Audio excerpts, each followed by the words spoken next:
Hi, I'm Michael Achilles EG.IdrA with EvilGeniuses.net here at Day 3 of MLG Anaheim. I'm here with Greg Fields. Greg, you were here at last year's MLG Anaheim as well. How does the event compare this year from last year? I'm pretty sure it's gotten bigger. There's a huge audience. One thing is they actually got a lot more chairs, so the audience looks smaller. There's not people standing and sitting on the floor like there usually is.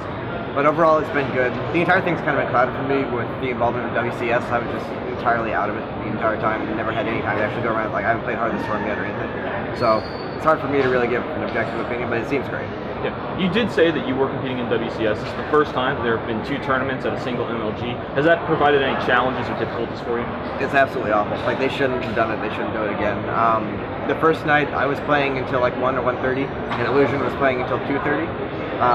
And then the 2 of us had to play our match at 9 a.m. the next morning. So we got like 6 hours of sleep maximum if we didn't eat or anything. It's not acceptable. And then immediately after I got knocked out of WCS, like literally 5 minutes later, I had to go sit down and play Axlab for my first MLG match, which had already been postponed a bunch. It doesn't work. Like, MLGs are already crowded enough schedule-wise, so to then put another tournament on top of it, you can't play both of them and do it well. You did fairly well at WCS. You came in 4th. Are you disappointed that you didn't win it all, or are you fairly happy with how you played? No, it's disappointing. I should have won it, but it's.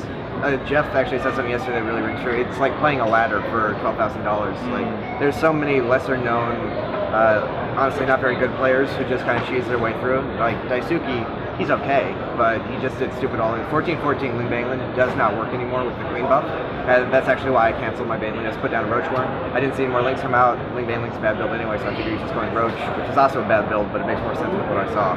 Put down my Roachworm and then I lost because of it. Like, it's so hard to read players when they're willing to do absolutely anything for any chance to win.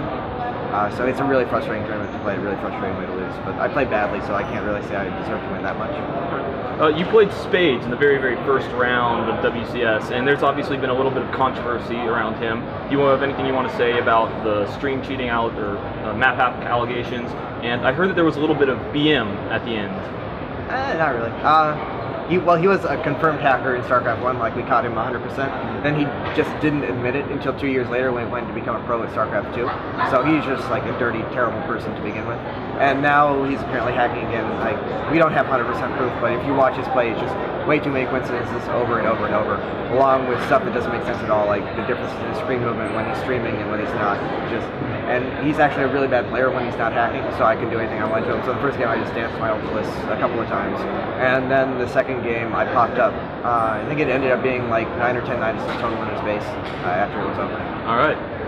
You then go and you went and played at MLG. You had some mixed results. You lost to Axlab and Sleep, but you beat Tails and STX. What regrets are you taking away from this weekend?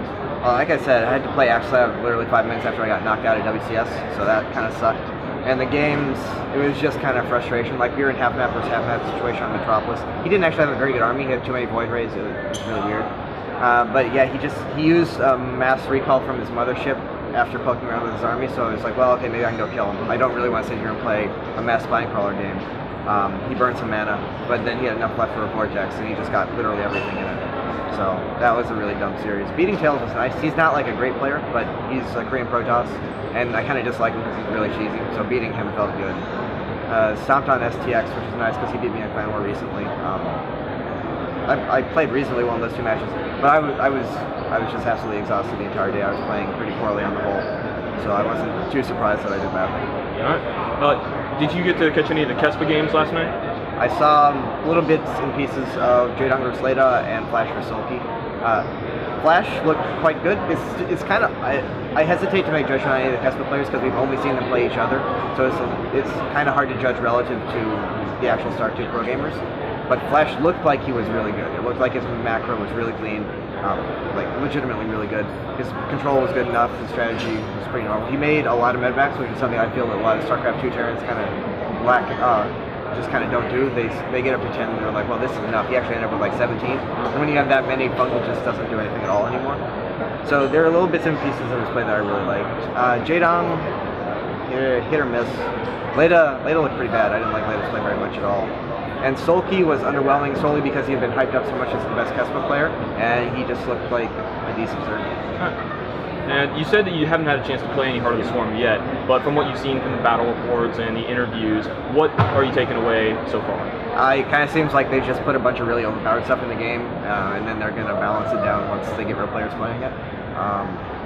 Like the Tempest, fucking 22 range, shoots across 2 screens. I've heard that's actually not that good because it has such a long cooldown though. And then the Viper pulling pulling everything. Yeah, it all looks really silly, especially Widow Mines. But I imagine they'll tone it down once they start balancing it. All right. Do you have any shout-outs that you like to make? Yeah, I'd like to thank Team Evil Geniuses, all our sponsors, Intel SteelSeries, Monster, Kingston HyperX, Beyond Gaming, Sapphire, and everything else you can go check out at evilgeniuses.net. And thank you all for watching. All right. I'm Michael Achilles EG.IdrA with evilgeniuses.net, signing out.